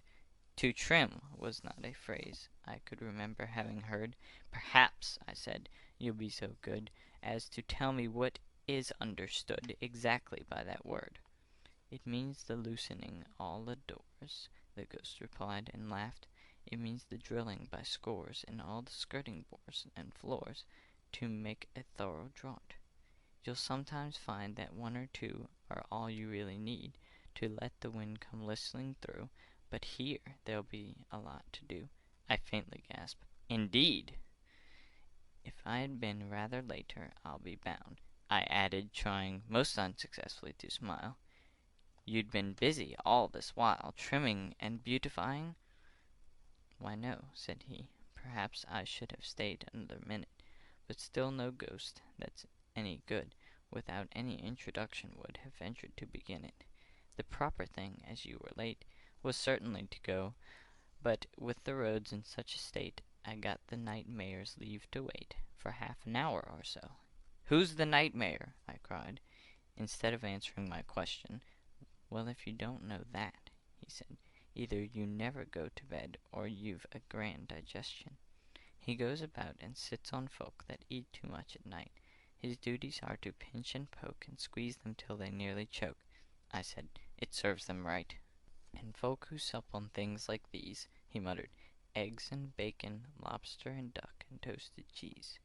If they don't get an awful squeeze, I'm very much mistaken. He is immensely fat, and so well suits the occupation. In point of fact, if you must know, we used to call him years ago the mayor and corporation. The day he was elected mayor, I know that every sprite meant to vote for me, but did not dare, he was so frantic with despair and furious with excitement. When it was over, for a whim, he ran to tell the king, and being the reverse of slim, a 2-mile trot was not for him a very easy thing. So to reward him for his run, as it was baking hot and he was over 20 stone, the king proceeded, half in fun, to knight him on the spot. 'Twas a great liberty to take. I fired up like a rocket. "He did it just for punning's sake. The man," says Johnson, "that would make a pun would pick a pocket." "A man," said he, "is not a king." I argued for a while, and did my best to prove the thing, the phantom merely listening with a contemptuous smile. At last, when breath and patience spent, I had recourse to smoking. "Your aim," he said, "is excellent, but when you call it an argument, of course you're only joking." Stung by his cold and snaky eye, I roused myself at length to say, "At least I do defy the veriest skeptic to deny that union is strength." "That's true enough," said he, "yet stay." I listened in all meekness. "Union is strength, I'm bound to say. In fact, the thing's as clear as day, but onions are a weakness." Canto 6. Discomfiture. As one who strives a hill to climb, who never climbed before, who finds it in a little time grow every moment less sublime, and votes the thing a bore, yet having once begun to try, dares not desert his quest, but climbing ever keeps his eye on one small hut against the sky, wherein he hopes to rest, who climbs till nerve and force are spent with many a puff and pant, who still as rises the ascent in language grows more violent, although in breath more scant, who climbing gains at length the place that crowns the upward track, and entering with unsteady pace receives a buffet in the face that lands him on his back, and feels himself like one in sleep glide swiftly down again, a helpless weight from steep to steep, till with a headlong giddy sweep he drops upon the plain. So I, that had resolved to bring conviction to a ghost, and found it quite a different thing from any human arguing, yet dared not quit my post, but keeping still the end in view to which I hoped to come, I strove to prove the matter true by putting everything I knew into an axiom, commencing every single phrase with therefore or because. I blindly reeled 100 ways about the syllogistic maze, unconscious where I was. Quoth he, "That's a regular claptrap, don't bluster any more. Now do be cool and take a nap, such a ridiculous old chap was never seen before. You're like a man I used to meet, who got one day so furious, in arguing the simple heat, scorched both his slippers off his feet." I said, "That's very curious." "Well, it is curious, I agree, and sounds perhaps like fibs, but still it's true as true can be, as sure your name is Tibbs," said he. I said, "My name's not Tibbs." "Not Tibbs?" he cried. His tone became a shade or two less hearty. "Why, no," said I, "my proper name is Tibbets." "Tibbets?" "Aye, the same." "Why, then, you're not the party." With that he struck the board a blow that shivered half the glasses. "Why couldn't you have told me so 3/4 of an hour ago, you prince of all the asses?" To walk 4 miles through mud and rain, to spend the night in smoking, and then to find that it's in vain, and I've to do it all again, it's really too provoking. Don't talk, he cried, as I began to mutter some excuse. Who can have patience with a man that's got no more discretion than an idiotic goose, to keep me waiting here instead of telling me at once that this was not the house, he said. There, that'll do, be off to bed. Don't gape like that, you dunce. It's very fine to throw the blame on me in such a fashion. Why didn't you inquire my name the very minute that you came? I answered in a passion. Of course it worries you a bit to come so far on foot, but how was I to blame for it? Well, well, said he, I must admit that isn't badly put, and certainly you've given me the best of wine and victual. Excuse my violence, said he, but accidents like this, you see, they put one out a little. 'Twas my fault after all, I find. Shake hands, old turnip-top. The name was hardly to my mind, but as no doubt he meant it kind, I let the matter drop. Good night, old turnip-top, good night. When I am gone, perhaps, they'll send you some inferior sprite, who'll keep you in some constant fright, and spoil your soundest naps. Tell him you'll stand no sort of trick, then if he leers and chuckles, you'll just be handy with a stick, mind that's pretty hard and thick, and rap him on the knuckles. Then carelessly remark, Old coon, perhaps you're not aware that if you don't behave you'll soon be chuckling to another tune, so you'd best take care. That's the right way to cure a sprite of such like goings-on. But gracious me, it's getting light. Good night, old turnip-top, good night. Nod, and he was gone. Canto 7, Sad Souvenaunce. What's this? I pondered. Have I slept, or can I have been drinking? But soon a gentler feeling crept upon me, and I sat and wept an hour or so like winking. No need for Bones to hurry so, I sobbed. In fact, I doubt if it was worth his while to go. And who is Tibbs, I'd like to know, to make such work about? If Tibbs is anything like me, it's possible, I said, he won't be over-pleased to be dropped in upon at 3:30 after he's snug in bed. And if Bones plagues him anyhow, squeaking and all the rest of it, and he was doing here just now, I prophesy there'll be a row, and Tibbs will have the best of it. Then, as my tears could never bring the friendly phantom back, it seemed to me the proper thing to mix another glass and sing the following coronach. And art thou gone, beloved ghost, best of familiars? Nay then, farewell, my duckling roast, farewell, farewell, my tea and toast, my meerschaum and cigars. The hues of life are dull and grey, the sweets of life insipid, when thou, my charmer, art away, old brick, or rather let me say, old parallelepiped. Instead of singing verse the third, I ceased abruptly rather, but after such a splendid word, I felt that it would be absurd to try it any farther. So with a yawn I went my way to seek the welcome downy, and slept and dreamed till break of day of poltergeist and fetch and fay and leprechaun and brownie. For a year I've not been visited by any kind of sprite, yet still they echo in my head those parting words so kindly said, Old Turnip-top, good night. The Shadows on the Wall by Mary E. Wilkins Freeman. Henry had words with Edward in the study the night before Edward died, said Caroline Glynn. She spoke not with acrimony, but with grave severity.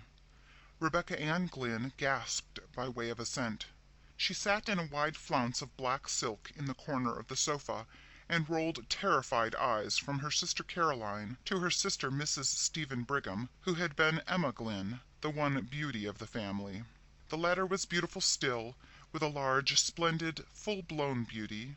She filled a great rocking-chair with her superb bulk of femininity, and swayed gently back and forth, her black silks whispering and her black frills fluttering. Even the shock of death, for her brother Edward lay dead in the house, could not disturb her outward serenity of demeanor.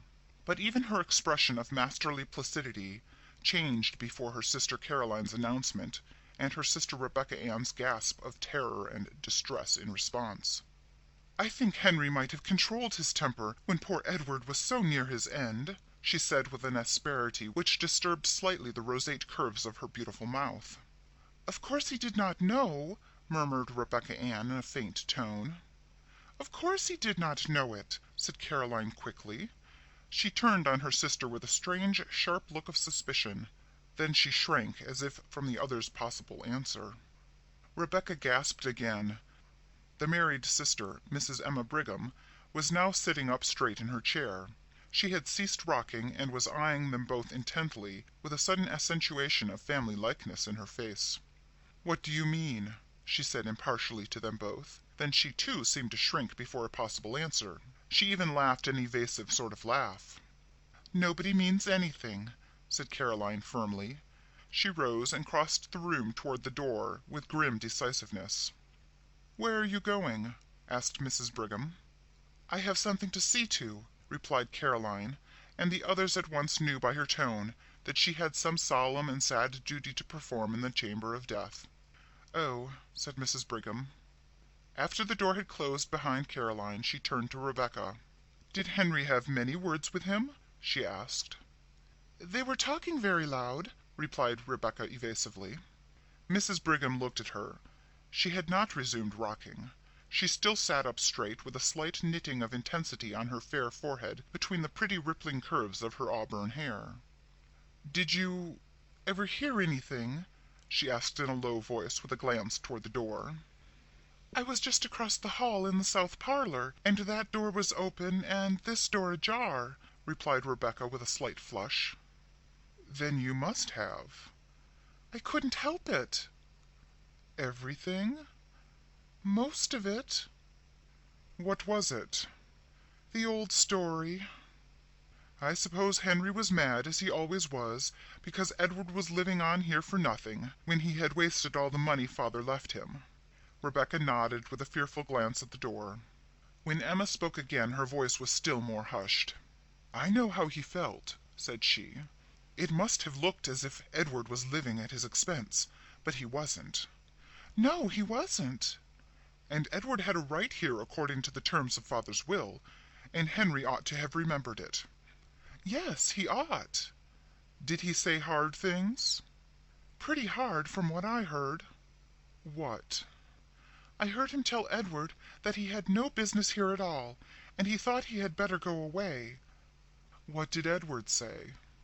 "That he would stay here as long as he lived, and afterward, too, if he was a mind to, and he would like to see Henry get him out, and then—" "What?" "Then he laughed." "What did Henry say?" "I didn't hear him say anything, but—" "But what?" "I saw him when he came out of this room." "He looked mad?" "You've seen him when he looked so."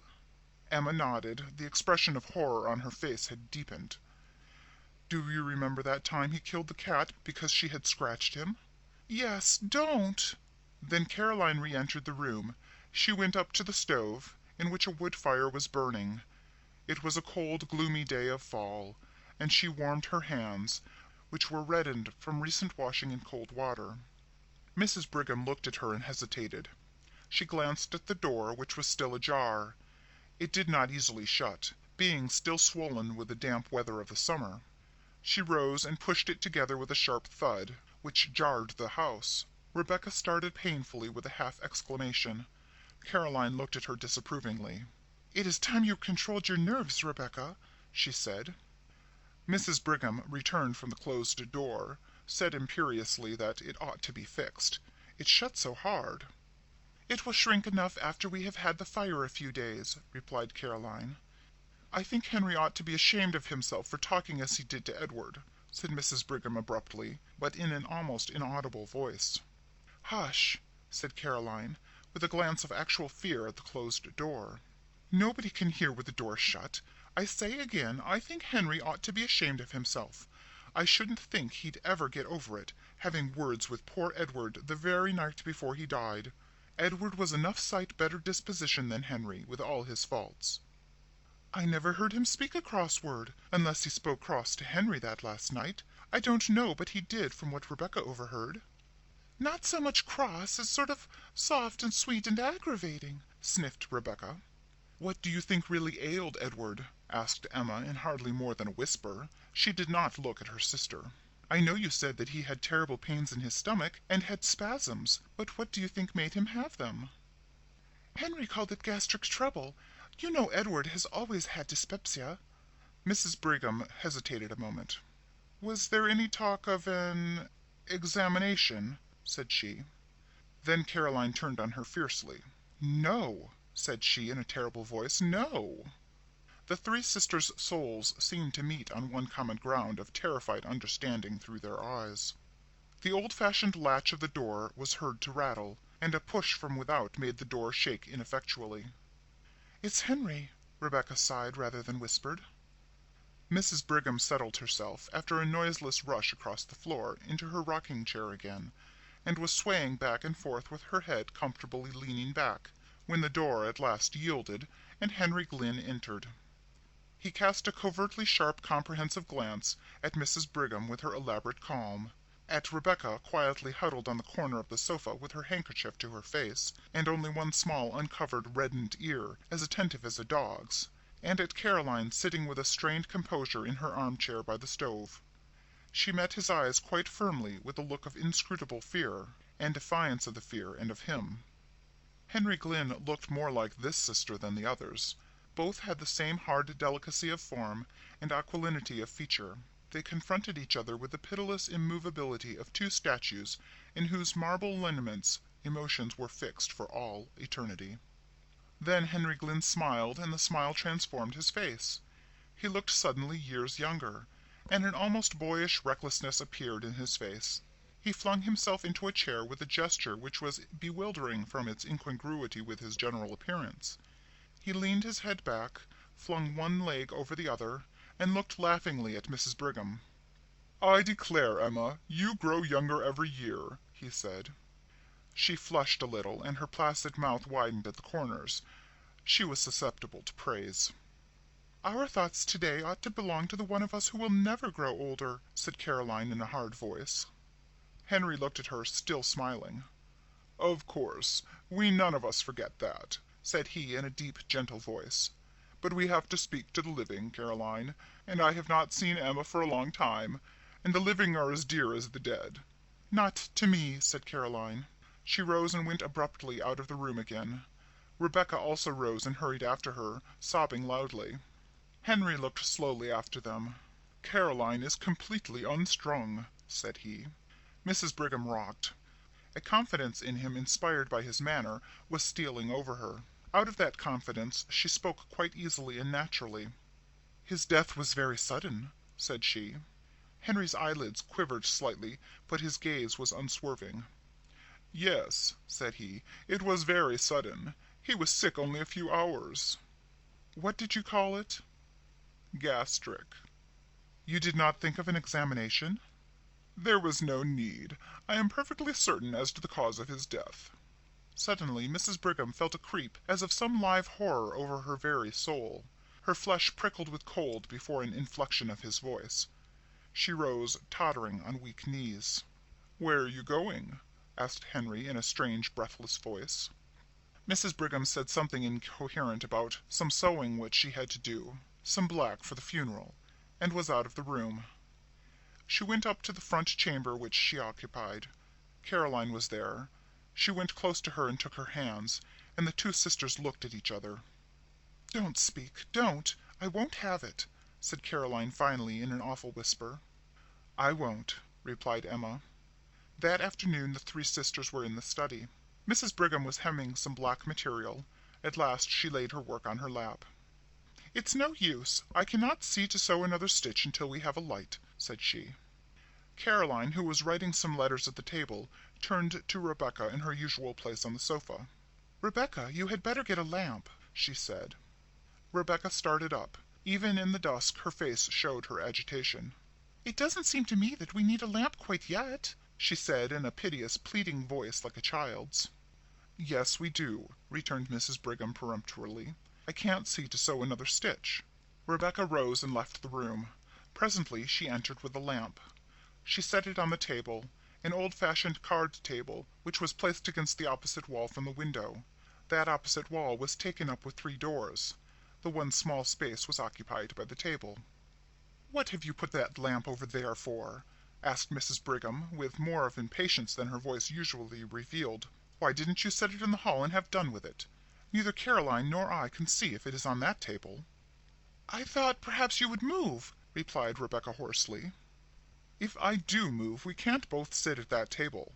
Caroline has her paper all spread around. Why don't you set the lamp on the study table in the middle of the room? Then we can both see." Rebecca hesitated. Her face was very pale. She looked with an appeal that was fairly agonizing at her sister Caroline. "Why don't you put the lamp on this table as she says?"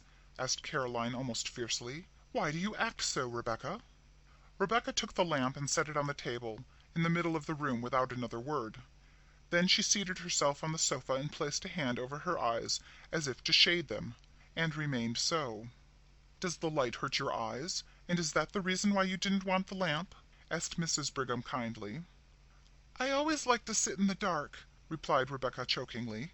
Then she snatched her handkerchief hastily from her pocket and began to weep. Caroline continued to write, Mrs. Brigham to sew. Suddenly Mrs. Brigham, as she sewed, glanced at the opposite wall. The glance became a steady stare. She looked intently, her work suspended in her hands. Then she looked away again and took a few more stitches. Then she looked again, and again turned to her task. At last she laid her work in her lap and stared concentratedly. She looked from the wall round the room, taking note of the various objects. Then she turned to her sisters. "What is that?" said she. "What?" asked Caroline harshly. "That strange shadow on the wall," replied Mrs. Brigham. Rebecca sat with her face hidden. Caroline dipped her pen in the inkstand. "Why don't you turn around and look?" asked Mrs. Brigham in a wondering and somewhat aggrieved way. "I am in a hurry to finish this letter," replied Caroline shortly. Mrs. Brigham rose, her work slipping to the floor, and began walking around the room, moving various articles of furniture, with her eyes on the shadow. Then suddenly she shrieked out, "Look! Look at this awful shadow! What is it? Caroline, look! Look! Rebecca, look! What is it?" All Mrs. Brigham's triumphant placidity was gone. Her handsome face was livid with horror. She stood stiffly pointing at the shadow. Then, after a shuddering glance at the wall, Rebecca burst out in a wild wail. "Oh, Caroline, there it is again! There it is again!" "Caroline Glynn, you look!" said Mrs. Brigham. "Look! What is that dreadful shadow?" Caroline rose, turned, and stood confronting the wall. "How should I know?" she said. "It has been there every night since he died!" cried Rebecca. "Every night?" "Yes, he died Thursday and this is Saturday. That makes 3 nights," said Caroline rigidly. She stood as if holding her calm with a vice of concentrated will. It looks like, stammered Mrs. Brigham in a tone of intense horror. "I know what it looks like well enough," said Caroline. "I've got eyes in my head." "It looks like Edward!" burst out Rebecca in a sort of frenzy of fear. "Only—" "Yes, it does," asserted Mrs. Brigham, whose horror-stricken tone matched her sister's. "Only, oh, it is awful! What is it, Caroline?" "I ask you again, how should I know?" replied Caroline. "I see it there like you. How should I know any more than you?" "It must be something in the room," said Mrs. Brigham, staring wildly around. "We moved everything in the room the first night it came," said Rebecca. "It is not anything in the room." Caroline turned upon her with a sort of fury. "Of course it is something in the room," said she. "How you act! What do you mean talking so? Of course it is something in the room." "Of course it is," agreed Mrs. Brigham, looking at Caroline suspiciously. "It must be something in the room." "It is not anything in the room," repeated Rebecca with obstinate horror. The door opened suddenly and Henry Glynn entered. He began to speak. Then his eyes followed the direction of the others. He stood staring at the shadow on the wall. "What is it?" he demanded in a strange voice. "It must be due to something in the room," Mrs. Brigham said faintly. Henry Glynn stood and stared a moment longer. His face showed a gamut of emotions: horror, conviction, then furious incredulity. Suddenly he began hastening hither and thither about the room. He moved the furniture with fierce jerks, turning ever to see the effect upon the shadow on the wall. Not a line of its terrible outlines wavered. "It must be something in the room," he declared in a voice which seemed to snap like a lash.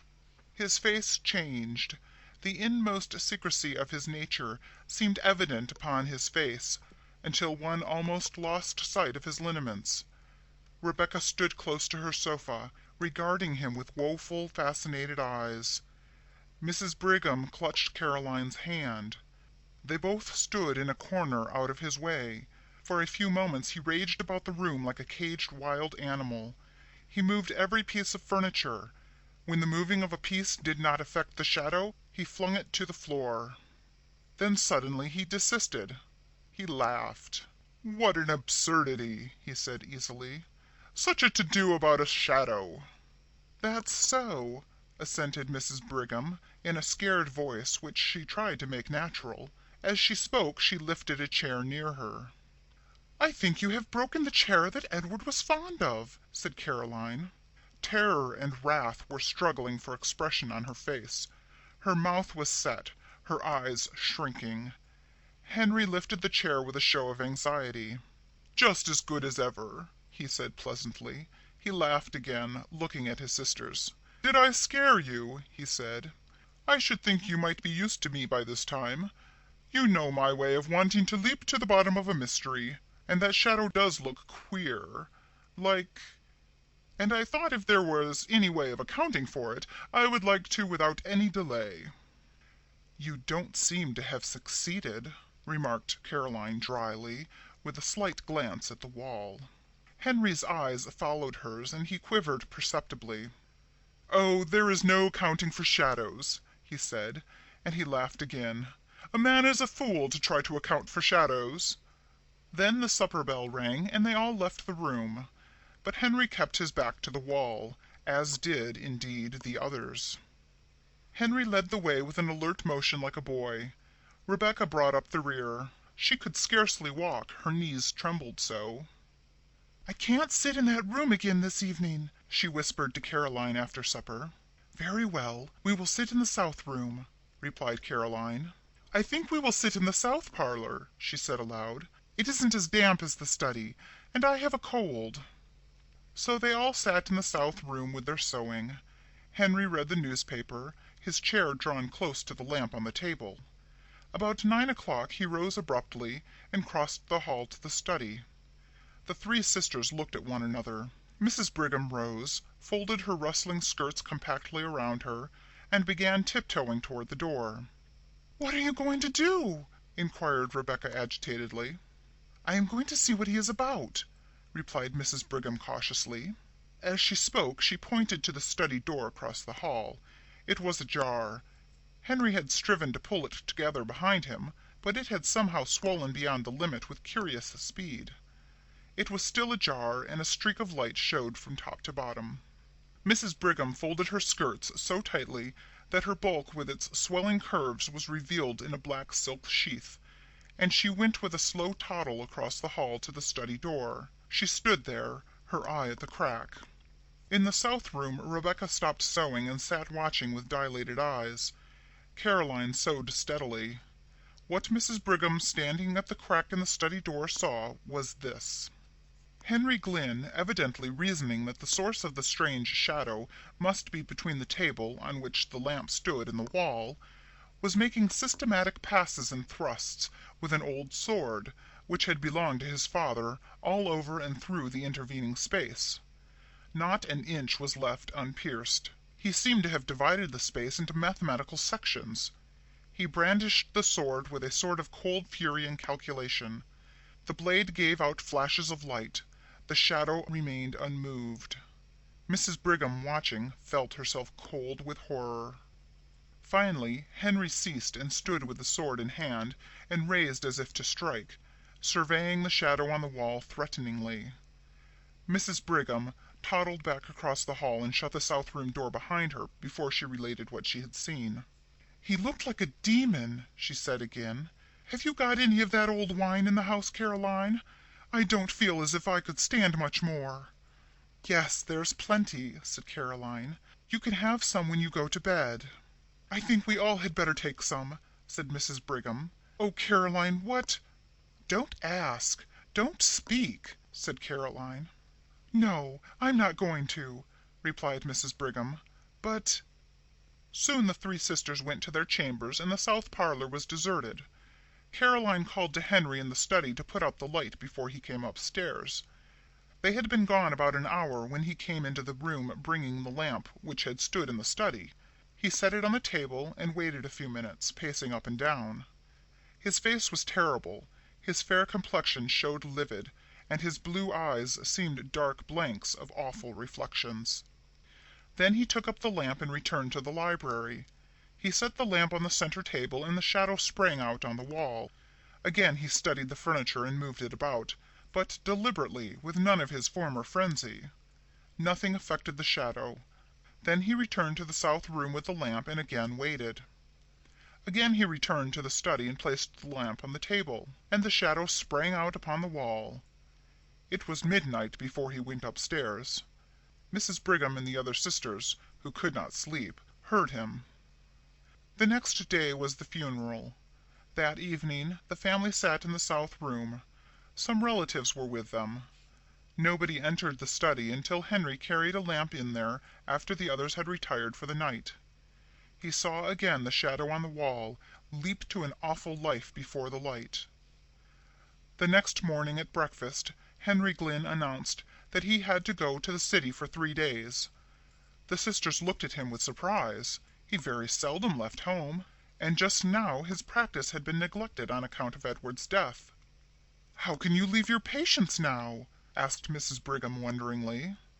"I don't know how to, but there is no other way," replied Henry easily. "I have had a telegram from Dr. Mitford." "Consultation?" inquired Mrs. Brigham. "I have business," replied Henry. Dr. Mitford was an old classmate of his who lived in a neighboring city and who occasionally called upon him in the case of a consultation. After he had gone, Mrs. Brigham said to Caroline that, after all, Henry had not said that he was going to consult with Dr. Mitford, and she thought it very strange. "Everything is very strange," said Rebecca with a shudder. "What do you mean?" inquired Caroline. "Nothing," replied Rebecca. Nobody entered the study that day, nor the next. The third day Henry was expected home, but he did not arrive, and the last train from the city had come. "I call it pretty queer work," said Mrs. Brigham, "the idea of a doctor leaving his patients at such a time as this, and the idea of a consultation lasting 3 days. There is no sense in it, and now he has not come. I don't understand it for my part." "I don't either," said Rebecca. They were all in the south parlor. There was no light in the study. The door was ajar. Presently Mrs. Brigham rose. She could not have told why. Something seemed to impel her, some will outside her own. She went out of the room, again wrapping her rustling skirts round that she might pass noiselessly, and began pushing at the swollen door of the study. "She has not got any lamp," said Rebecca in a shaking voice. Caroline, who was writing letters, rose again, took the only remaining lamp in the room, and followed her sister. Rebecca had risen, but she stood trembling, not venturing to follow. The door-bell rang, but the others did not hear it. It was on the south door on the other side of the house from the study. Rebecca, after hesitating until the bell rang the second time, went to the door. She remembered that the servant was out. Caroline and her sister Emma entered the study. Caroline set the lamp on the table. They looked at the wall, and there were 2 shadows. The sisters stood clutching each other, staring at the awful things on the wall. Then Rebecca came in, staggering, with a telegram in her hand. "Here is a telegram," she gasped. "Henry is dead." Laura by Saki. "You are not really dying, are you?" asked Amanda. "I have the doctor's permission to live till Tuesday," said Laura. "But today is Saturday. This is serious," gasped Amanda. "I don't know about it being serious. It is certainly Saturday," said Laura. "Death is always serious," said Amanda. "I never said I was going to die. I am presumably going to leave off being Laura, but I shall go on being something." An animal of some kind, I suppose. You see, when one hasn't been very good in the life one has just lived, one reincarnates in some lower organism, and I haven't been very good when one comes to think of it. I've been petty and mean and vindictive and all that sort of thing when circumstances have seemed to warrant it. Circumstances never warrant that sort of thing, said Amanda hastily. If you don't mind my saying so, observed Laura, Egbert is a circumstance that would warrant any amount of that sort of thing. You're married to him, that's different. You've sworn to love, honor, and endure him. I haven't. I don't see what's wrong with Egbert, protested Amanda. Oh, I dare say the wrongness has been on my part, admitted Laura dispassionately. He has merely been the extenuating circumstance.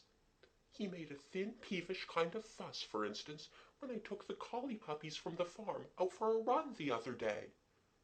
They chased his young broods of speckled Sussex and drove 2 sitting hens off their nests, besides running all over the flower beds. You know how devoted he is to his poultry and garden. Anyhow, he needn't have gone on about it for the entire evening, and then have said, let's say no more about it, just when I was beginning to enjoy the discussion.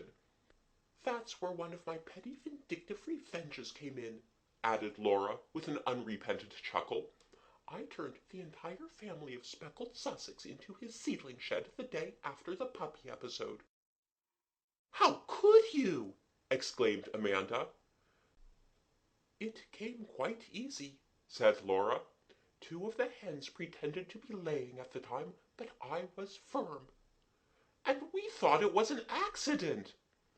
You see, resumed Laura, I really have some grounds for supposing that my next incarnation will be in a lower organism. I shall be an animal of some kind. On the other hand, I haven't been a bad sort in my way, so I think I may count on being a nice animal, something elegant and lively, with a love of fun. An otter, perhaps. I can't imagine you as an otter, said Amanda. Well, I don't suppose you can imagine me as an angel if it comes to that, said Laura. Amanda was silent. She couldn't. Personally, I think an otter life would be rather enjoyable, continued Laura. Salmon to eat all the year round, and the satisfaction of being able to fetch the trout in their own homes without having to wait for hours till they condescend to rise to the fly you've been dangling before them. And an elegant, svelte figure. Think of the otter hounds, interposed Amanda. How dreadful to be hunted and harried and finally worried to death. Rather fun, with half the neighborhood looking on, and anyhow not worse than this Saturday to Tuesday business of dying by inches, and then I should go on into something else. If I had been a moderately good otter, I suppose I should get back into human shape of some sort. Probably something rather primitive, a little brown, unclothed Nubian boy, I should think. I wish you would be serious, sighed Amanda. You really ought to be if you're only going to live till Tuesday. As a matter of fact, Laura died on Monday. So dreadfully upsetting, Amanda complained to her uncle-in-law, Sir Lulworth Quayne. I've asked quite a lot of people down for golf and fishing, and the rhododendrons are just looking their best. Laura always was inconsiderate, said Sir Lulworth. She was born during Goodwood week, with an ambassador staying in the house who hated babies. She had the maddest kind of ideas, said Amanda. Do you know if there was any insanity in her family? Insanity? No, I never heard of any. Her father lives in West Kensington, but I believe he's sane on all other subjects. She had an idea that she was going to be reincarnated as an otter, said Amanda. One meets with those ideas of reincarnation so frequently, even in the West, said Sir Lulworth, that one can hardly set them down as being mad. and Laura was such an unaccountable person in this life that I should not like to lay down definite rules as to what she might be doing in an after state." "You think she really might have passed into some animal form?" asked Amanda. She was one of those who shape their opinions rather readily from the standpoint of those around them.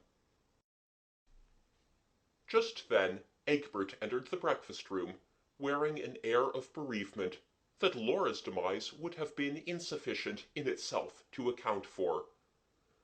"4 of my speckled Sussex have been killed," he exclaimed, "the very 4 that were to go to the show on Friday. One of them was dragged away and eaten right in the middle of that new carnation bed that I've been to such trouble and expense over. My best flower bed and my best fowls singled out for destruction. It almost seems as if the brute that did the deed had special knowledge how to be as devastating as possible in a short space of time." "Was it a fox, do you think?" asked Amanda. "Sounds more like a polecat," said Sir Lulworth. "No," said Egbert. "There were marks of webbed feet all over the place, and we followed the tracks down to the stream at the bottom of the garden. Evidently an otter." Amanda looked quickly and furtively across at Sir Lulworth. Egbert was too agitated to eat any breakfast, and went out to superintend the strengthening of the poultry-yard defences. "I think she might at least have waited till the funeral was over," said Amanda in a scandalized voice. "It's her own funeral, you know," said Sir Lulworth. "It's a nice point in etiquette how far one ought to show respect to one's own mortal remains." Disregard for mortuary convention was carried to further lengths next day. During the absence of the family at the funeral ceremony, the remaining survivors of the speckled Sussex were massacred. The marauders' line of retreat seemed to have embraced most of the flower beds on the lawn, but the strawberry beds in the lower garden had also suffered. "I shall get the otter hounds to come here at the earliest possible moment," said Egbert savagely. "On no account! You can't dream of such a thing!" exclaimed Amanda.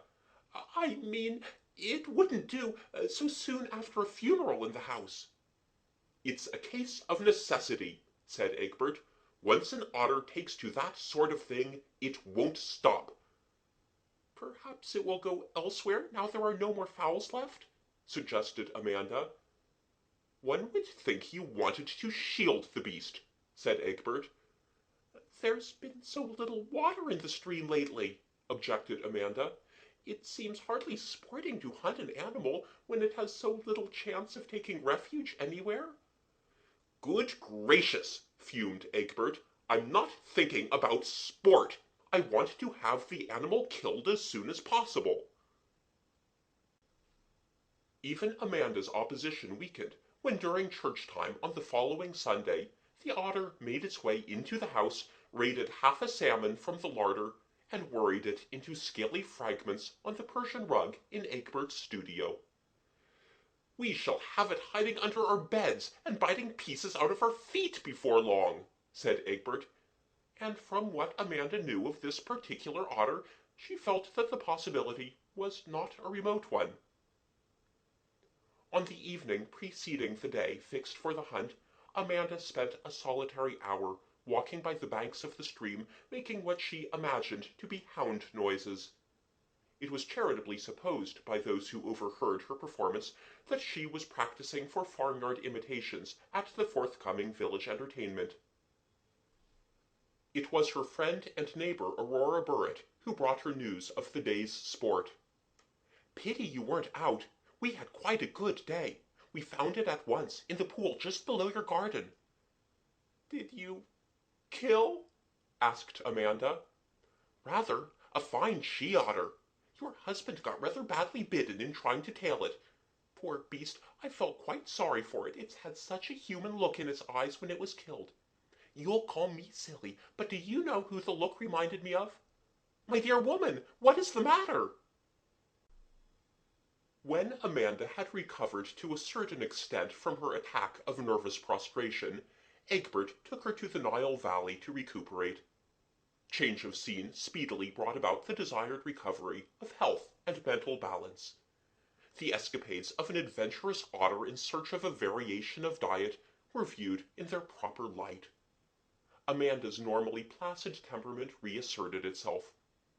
Even a hurricane of shouted curses coming from her husband's dressing room, in her husband's voice, but hardly in his usual vocabulary, failed to disturb her serenity as she made a leisurely toilet one evening in a Cairo hotel.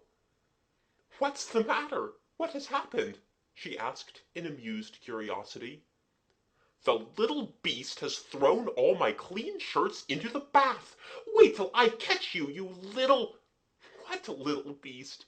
asked Amanda, suppressing a desire to laugh. Egbert's language was so hopelessly inadequate to express his outraged feelings. "A little beast of a naked brown Nubian boy," spluttered Egbert. And now Amanda is seriously ill.